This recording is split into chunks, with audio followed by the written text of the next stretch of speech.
Welcome to the first ever episode of Dirty Sheets, brought to you by queer rave and sexual wellness brand HOWL. In this show, we invite pioneers across music, culture, and the world of sex to talk about probably the most important thing in the world, which is pleasure. I'm Samuel Douek, the founder of HOWL, and it is my great honor to introduce the one, the only, Mykki Blanco. I'm Mykki Blanco. Mykki is a rapper, performance artist, and activist who's spent over a decade proving that queer identity and artistic fearlessness aren't just compatible, but they are completely inseparable. A collaborator with everyone from Charlie XCX to Madonna, an HIV activist, a genuine pioneer of hip hop, Mykki has never once let the industry put them in a box. Thank you for being our first ever guest on Dirty Sheets, Mykki Blanco. Now, before we start, I want to kind of nod to, BDSM culture and just make sure that you feel safe. We can have a safe word. I think my safe word would be rhubarb. Okay, rhubarb. Yeah, she's sweet. She's sweet, a little tart. In my free time, I've been watching a show called Two Fat Ladies. Very amazing, actually. They're these two wonderful women who drive around on a motorcycle to different parts of England. I just recently watched an episode where they were making a rhubarb pie. So, and you feel inspired. I feel that makes you feel safe. I feel inspired. Yeah, rhubarb, heavy cream. Yeah, curvy women. What's not to love? Welcome to the quickfire round. It's your pleasure confessional. At any point, you're allowed to use the word rhubarb, your chosen safe word, to skip to the next question. But I encourage you not to use rhubarb. Okay, so the first is, what's your worst hookup story? I think worst hookup story is definitely when I was younger in New York City. I hooked up with someone famous who, when I went into their bedroom, they had a Confederate flag above the bed. Ooh, that's bad. And we shan't name names. And we won't name names. Craziest place you've had sex? I think the craziest place I've had sex would be with my ex-boyfriend, and it was literally on stage at a festival. Not on stage in front of an audience. We were side stage. There was thick black curtains, and then there was another set of thick black curtains, and we were side stage in between this sliver of thick black curtains. And we literally had sex while another artist was on stage, and no one knew that we were there. Who was performing? I totally forget. But I totally forget. But in the moment. But we were literally having sex on the stage, railing the shit, between these thick curtains, and they were really thick. So I don't even think the curtains moved. What's your favorite position? I like when a guy is on his back and his legs are on my shoulders. Okay, nice. What Intimate. is that? What is that? I don't know. Give it a name. I don't know, but I like that. They're the beetle. Yeah. Okay, the beetle. The beetle. Water-based or silicone? Spit. I'm more of a spit or I don't usually have it, but if a guy has coconut oil or something. You're gonna like our new product. Okay, if you had 24 hours left to live and one bed to spend it in, whose bed would it be? Maybe Obama. Is that taboo? No, I mean, he's a great man. Yeah, first black president of the United States. Last day on Earth. Yeah, let's see if Obama's bi-curious. He'd get it. Yeah, if this is the fantasy, sure, let's do it. Does Michelle get to watch?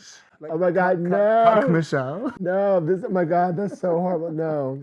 What is the most loving thing a stranger has ever done for you? You know what? I've really benefited from the kindness of strangers. Strangers have done a lot of fucking nice things for me. When I was younger, there was this Thai restaurant that I used to go to, and sometimes the ladies, they would let me get my pad Thai without paying, as long as I paid next time, I just think that I think that's super cute. Me saying it makes me feel like I should do that for someone. I should give someone a free pad Thai. I'm personally quite hungry. You want it to be you? I'd love to kind of go back in time to the beginning of it all and really talk about sexuality and your understanding of it and I guess how that's inspired the work that you do today. I was a pretty effeminate child, and I think that it's kind of funny looking back when I was very young, I would say 7, 8, 9, I couldn't really articulate what that was as a child. So I would just think, I just really, really, really like like Alex is my best friend. Looking back, I think that was me thinking they were like hot, but not really having a language for that as a kid. I came out when I was 14, and it was a huge surprise to my mom, which I don't know why, but it was. My dad told me that he had actually known that I was gay since I was 3. And so, yeah, I came out to a pretty like accepting environment. And that pretty much characterized my kind of like my teen years. Like I was out open as a teenager. I also went to an arts high school. So there was also a really accepting environment. Yeah, and it wasn't really until I was in New York around like 24, 25, that feeling or that initial feeling of just identifying as gay kind of began to shift. How did that shift? I've talked about this before, and I'm sure I'll probably talk about it for the rest of my life, but around the time that Nicki Minaj was first gaining popularity, there was this really public feud.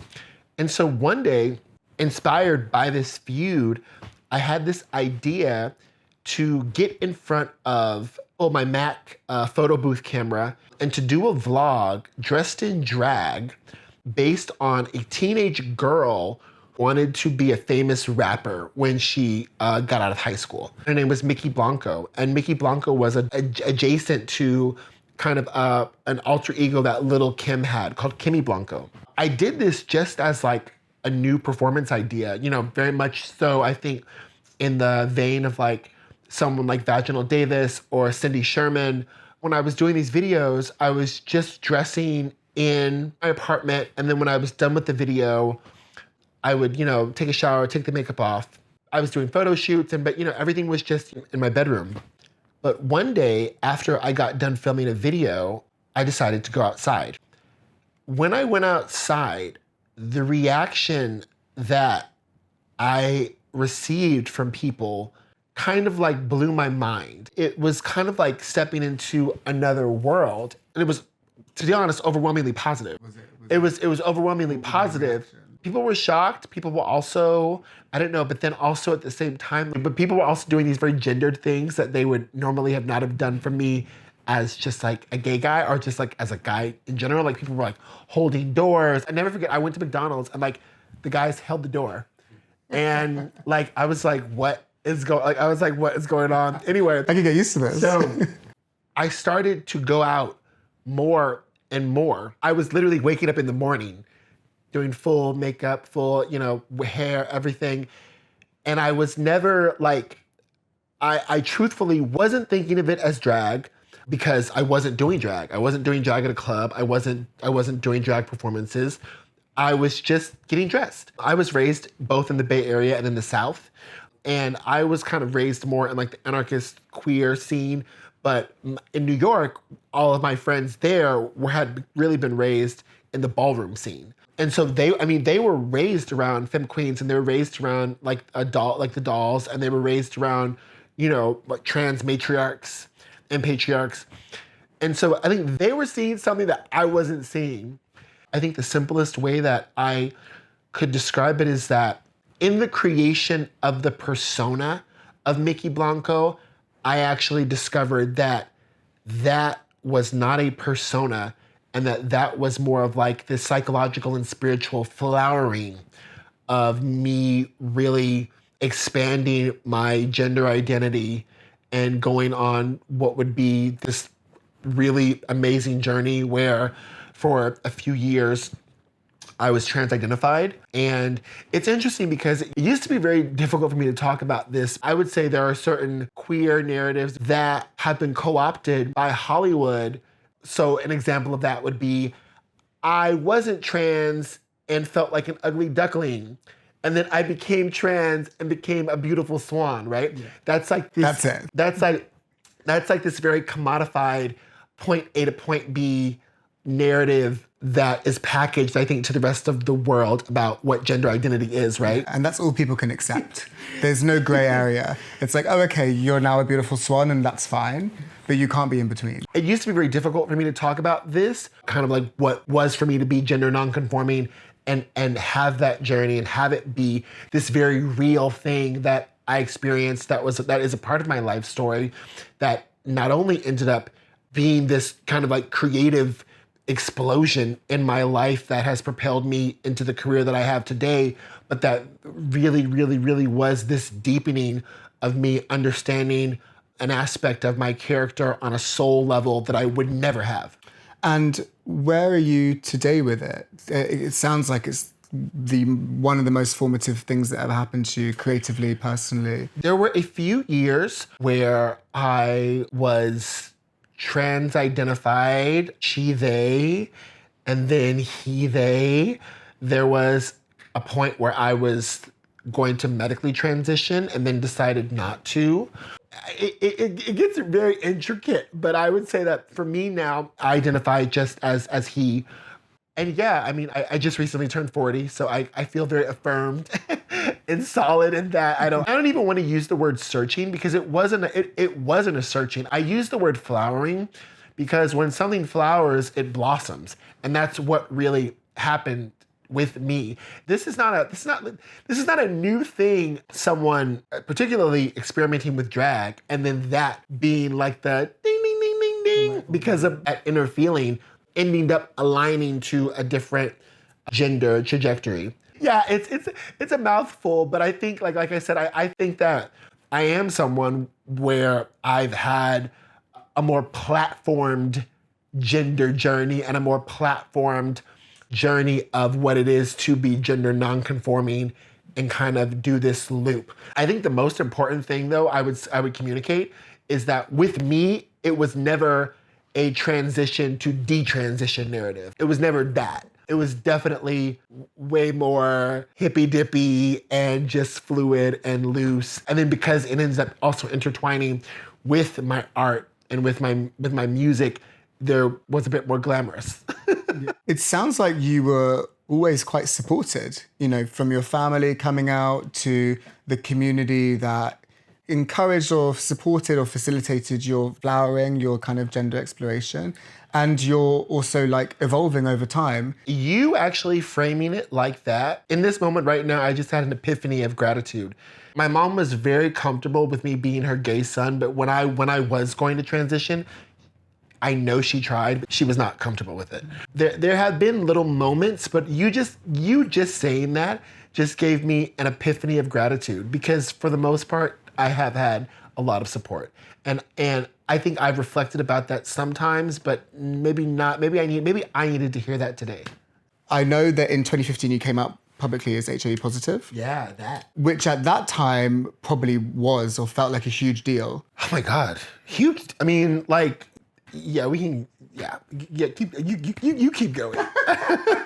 I want to know what your opinion is on it. Is it still an issue? Is it something that you think would be received very differently today? Because that has changed a lot in the queer world specifically. I think the most honest way that I can answer that question, I think if my goal of doing music was to like become like this mega celebrity, there were probably things I like shouldn't have done, like rapping in drag, coming out publicly as having HIV. But then also these things are like who I am, and they're why do you know who Mykki Blanco is, right? It's really difficult to answer that question because I did that for me. Many people would say, you never had to tell people that you were HIV positive, ever. But at that time, the way the world was, it felt like a huge blockage. Just like this culture of like secrecy around a very core part of who I am. I think I had to do it. This is one of the things that before I did it, I thought about. I had a lot of positive examples of people who were HIV positive and had these very balanced, very happy lives, right? But none of them were famous, right? None of them, like, they made money, they had a home, they had a family, they had support, but none of them were like famous, none of them were musicians, Having HIV is not like cool. You know what I mean? And like what's one of the most important things of being a musician is you have to be liked. You have to be cool. In the age of the like, you don't really get to be a famous musician and be an asshole anymore. You have to be well liked. Like that hiding and that, because, like you had just said, I never experienced what it was to be in the closet. And have that tension and have that fear. And I didn't know that. So this idea that now I was going to have to like hide forever, like that, I already started to feel how uncomfortable and unhealthy, like mentally that was. So yeah, it was just important for me in my own life. If I had to be super honest, I do think that it does color maybe someone's perception of me, but I can't control that. If Jacob Elordi came out as HIV positive today, would it change the world's perception of him? 100%. So I think that answers the question in itself. Yeah. You have turned 40.